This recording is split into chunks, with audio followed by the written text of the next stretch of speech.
trier les déchets, des yeux et des mains sont indispensables, on est d'accord. Pour vous aider à bien trier, il vous faut un smartphone et télécharger l'appli Guide du tri de Citeo. Un doute au moment de trier? Le Guide du tri vous donne la règle de tri précise partout en France. Vous ne savez pas où déposer vos déchets? Le Guide du tri vous aide à trouver un point de collecte à proximité. À quoi sert de trier? Le Guide du tri calcule l'impact environnemental de votre geste de tri.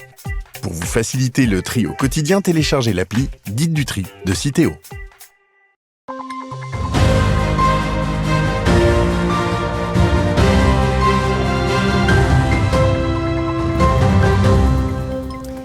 Bonsoir à tous et bienvenue dans votre 15 minutes info de ce mardi 21 juin 2022. Tout de suite, les titres de cette édition.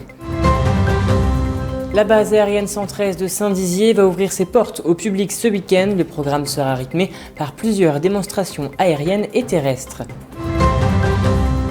La semaine dernière, le père Vincent Cardot et des bénévoles ont remonté leurs manches pour rénover l'église Sainte-Thérèse à Saint-Dizier.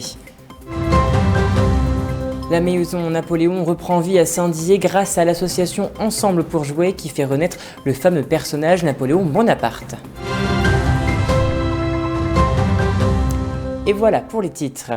Depuis plus de 8 mois, la base aérienne 113 de Saint-Dizier organise ses journées portes ouvertes. Celles-ci auront lieu ce week-end du 25 au 26 juin 2022. 25 000 personnes sont attendues samedi comme dimanche. Les visiteurs devront donc se rendre en voiture jusqu'à Lignicourt pour pouvoir ensuite y rentrer. Des rafales et des avions voleront dans le ciel bragard mais seront aussi à découvrir au sol. Le programme d'animation s'annonce chargé pour ce week-end. Écoutez. L'objectif, c'est vraiment de permettre au public de venir à notre rencontre sur la base aérienne et de voir les aviateurs et les aviatrices qui réalisent leur mission au quotidien. Donc voir l'ensemble des métiers de l'armée de l'air et de l'espace. Donc il y a un volet effectivement au sol où les gens pourront voir un certain nombre de stands avec les activités de toutes les unités qui sont présentes sur la base. Et puis évidemment un volet aérien aussi avec un show aérien de belle qualité avec beaucoup d'avions, avions militaires évidemment, les ambassadeurs de l'armée de l'air et de l'espace, avions militaires étrangers mais aussi des avions civils récents et anciens également. On a mis en place une zone à proximité immédiate de la piste pour que les gens soient au plus près des avions et puis de la démonstration aérienne. Et c'est au sein de cette zone publique qui sera délimitée très clairement, où il y aura l'ensemble des stands des différentes unités et les gens pourront se promener sur l'ensemble de cette zone publique, aller d'un stand à l'autre et participer à l'ensemble des activités et échanger surtout. C'est vraiment ça l'objectif, c'est de mieux comprendre quelles sont les missions de la base, mieux échanger avec les aviateurs pour voir un petit peu quel est leur quotidien. Les mécaniciens présenteront également leur façon de travailler. Vous verrez des mécaniciens qui montent et qui démontent des moteurs de Rafale. Donc ça, vous pourrez voir concrètement ce que ça représente et voir cette belle mécanique du Rafale. Et puis il y aura aussi les stands des écoles de l'armée de l'air et de l'espace. Toutes les écoles seront représentées. Il y aura aussi les associations patriotiques et historiques. Un chantier participatif se tient depuis 2 semaines à l'église Sainte-Thérèse du Verbois. La semaine dernière, le père Vincent Cardot et des bénévoles ont remonté leurs manches pour rénover cette église et lui donner un coup de jeune. Un reportage de Meg Veillard. Au cinéma cette semaine avec le nouveau film de Quentin Dupieux. Depuis quelques jours, les paroissiens retroussent leurs manches pour effectuer un rafraîchissement de l'église Sainte-Thérèse à Saint-Dizier. Cela fait 20 ans que l'église n'a pas été rénovée. Les habitués de ce lieu, venant se recueillir, attendaient ça avec impatience. Plusieurs étapes sont alors nécessaires.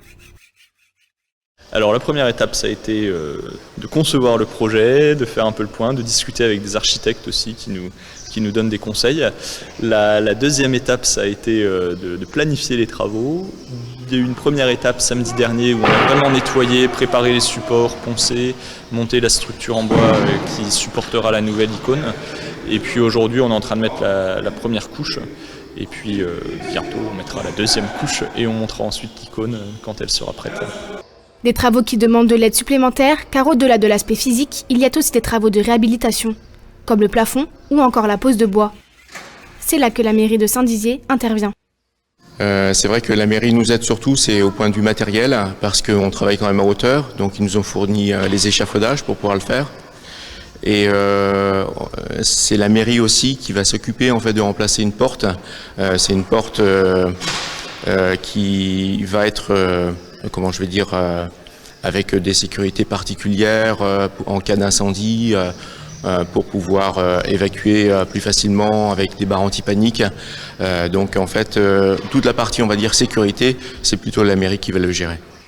Si la paroisse travaille main dans la main avec la mairie, il y a aussi les Chevaliers de Colombe, un mouvement catholique réunissant 2 millions de membres à travers le monde, dont plus d'une dizaine à Saint-Dizier. L'initiative, c'est un ancien chevalier de Colombe qui est arrivé sur Saint-Dizier, qui nous a sollicité. Et puis le projet nous intéressait parce qu'en effet, on est,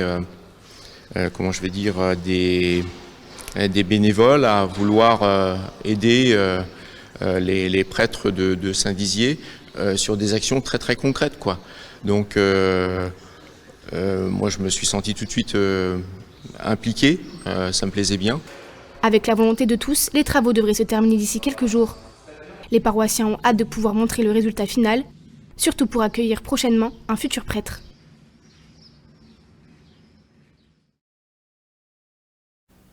Et passons à présent à l'image du jour. Qui dit 21 juin dit fête de la musique. Et elle a commencé tôt ce matin aux alentours de 9h à l'hôtel de ville de Saint-Dizier.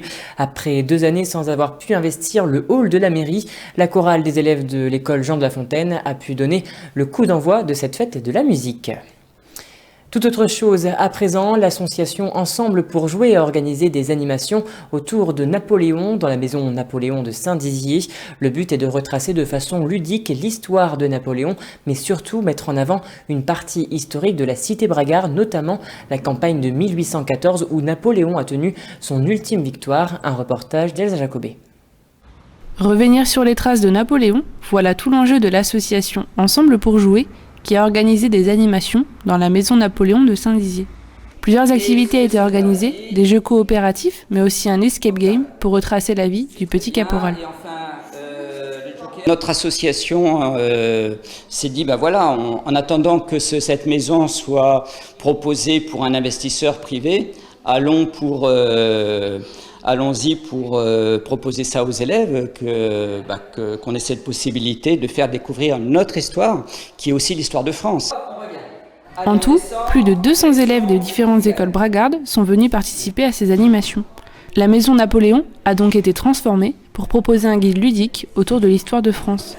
Pour le maire de la cité bragarde, cette initiative est très enrichissante pour les apprentis historiens. Elle participe au projet du passeport du civisme, dont le but est de forger les futurs collégiens à la citoyenneté. Dans le cadre du passeport du civisme, les enfants, ce que nous souhaitons, c'est qu'ils puissent redécouvrir leur histoire, l'histoire de leur pays, et puis l'aimer cette histoire. Un escape game comme celui-ci permet justement de découvrir toute une page très fière de l'histoire de France, qui est la page de Napoléon Bonaparte. Et puisqu'il est passé dans cette maison, c'est l'occasion rêvée pour faire un escape game. La maison Napoléon, elle, est devenue un lieu culturel et pédagogique. Son avenir n'est pas encore tracé. Ce qu'on sait, c'est que ça se fera avec les bragards, que ça se fera pour que ce soit un lieu ouvert autant que possible. On voit bien qu'il y a des potentiels très forts, et puis on découvrira petit à petit ce qu'on peut en faire. En tout, 9 groupes scolaires se sont succédés pour faire revivre la maison Napoléon.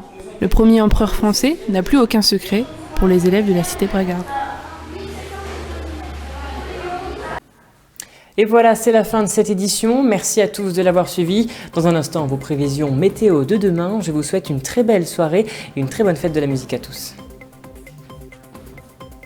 Toute l'actualité qui vous concerne, à voir et à revoir dès maintenant sur puissancetélévision.fr et sur notre application mobile.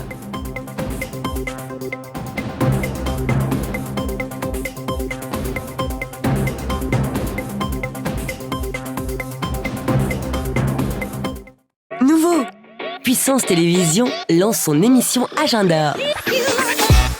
Retrouvez quotidiennement tous les événements du territoire en partenariat avec votre chaîne locale. Festivals, expositions ou événements sportifs, ils sont forcément dans l'agenda. Vivons l'info avec Puissance Télévision.